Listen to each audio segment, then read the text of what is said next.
Okay. Hello, everyone. I am Sulaiman. I also go by Sam. I'm a somatic practitioner and also an independent researcher in science, philosophy, and health. Thank you, Rima, for inviting me. I'm truly grateful to be here to speak about these ideas. So my talk today is called Descartes' Error, a philosophical approach to sustainability. Slides are showing, okay. Waste, pollution, deforestation. I think we're all pretty aware that we are currently, as a collective, are going through a crisis of sorts. Not of sorts, it's definitely a crisis. And we know it's man-made. But I'm going to be making the case today that all of these things that I mentioned are just symptoms of a deeper underlying issue. It's not deforestation, pollution, carbon, or human greed necessarily. At the very core, it's actually a worldview, a way in which we interact and see the world, and specifically a philosophical worldview, one that sees Earth and nature as a machine that is dead and inert and lifeless, and we can manipulate and exploit this machine however which way we want to get our needs, and how changing this worldview can potentially lead to the future that we all truly want.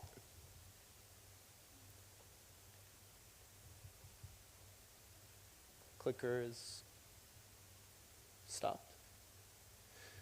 So you may be wondering, why am I talking about philosophy at a science summit? Well, it's because you might not know this. Philosophy is actually the foundation. It's an invisible bedrock underneath science and the way we conduct science. And I'm going to give an example of what I mean exactly.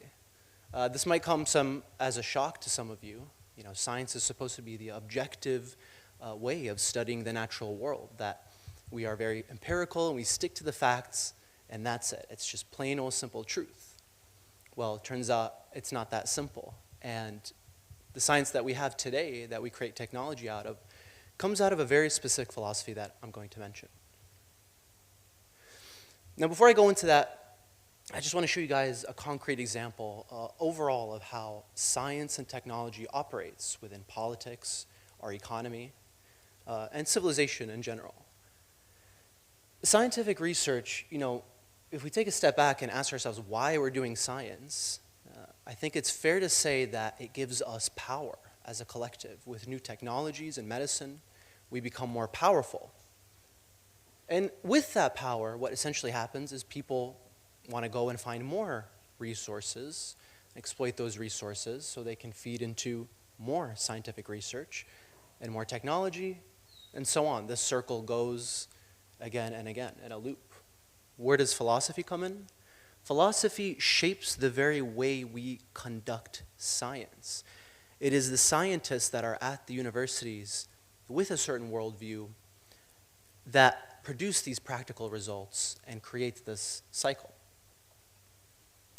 I'm going to give a historical example of how this works. It's a little bit cynical, but stick with me. I mean, I don't have time to go into the nuances, but it's okay.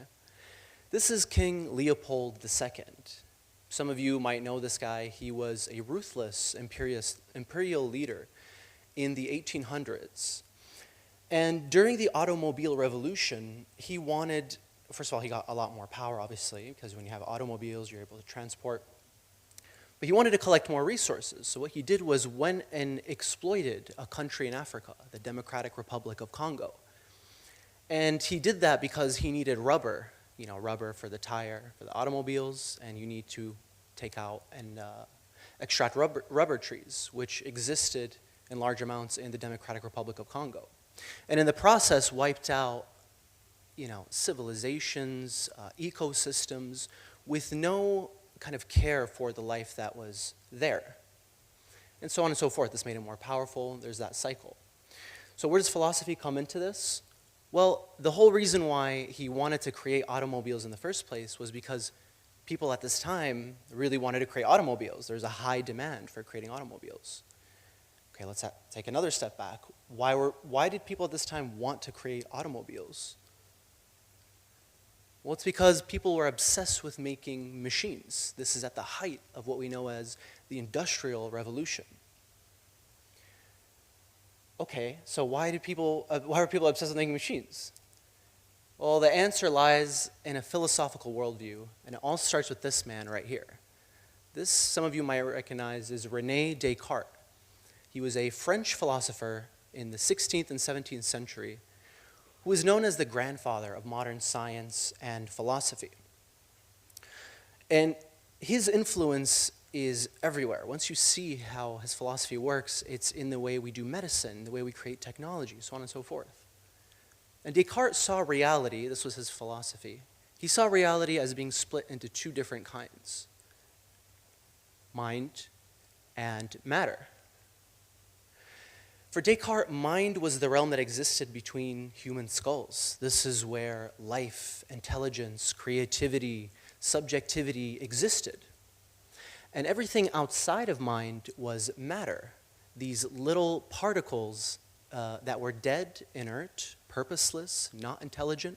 Think of it like a bunch of billiard balls just bouncing up against each other. And when these billiard balls organize themselves in certain ways, they create machines. So what was the result of this philosophy? Well, all of the sudden, everything outside of human subjectivity, mind, became a machine. And that includes our organs, our cells, our bodies, other human beings, animals in nature, plants, and the entire globe. For Descartes, the entire universe was a complex machine, like a giant clock. And God had created this universe like an engineer and had fine-tuned everything. And as humans, we're able to take this machine, break it apart, and make our own machines. And that explains what I was talking about earlier. This philosophy, only 100 years after, was the bedrock behind the Industrial Revolution, our obsession with creating machines, which is nothing wrong with that. I'm just kind of showing the nuance behind it. Here's an example of how Descartes treated animals. He would cut dogs open, and he would tell his followers to ignore the screams of the dog. Why? Because it's just a machine. It's just a lifeless response when you put a certain pressure point on the machine. So this is very literal. This isn't just a metaphor for Descartes. This is a harrowing metaphor for how we treat the globe today. But things are changing. It turns out that Descartes' assumptions were just that, philosophical assumptions. It's not a scientific fact or an objective empirical truth. And I'm going to give just some examples of people that are radically transforming and getting away from Descartes' ideas. This is Dr. Michael Levin. He is a developmental and synthetic biologist at Tufts University and is currently, I think he's going to win a Nobel Prize soon.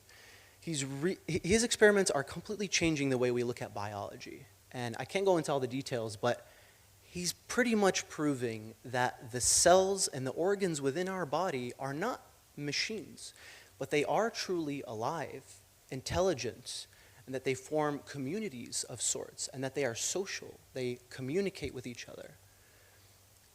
I keep saying I don't have time, but a practical effect of this was he was able to stop and reduce a cancerous tumor cell by, quote unquote, communicating with it, with what he calls bioelectricity. You can look this up. It's pretty groundbreaking stuff. So that's just showing a practical effect out of changing a philosophical worldview and assumption.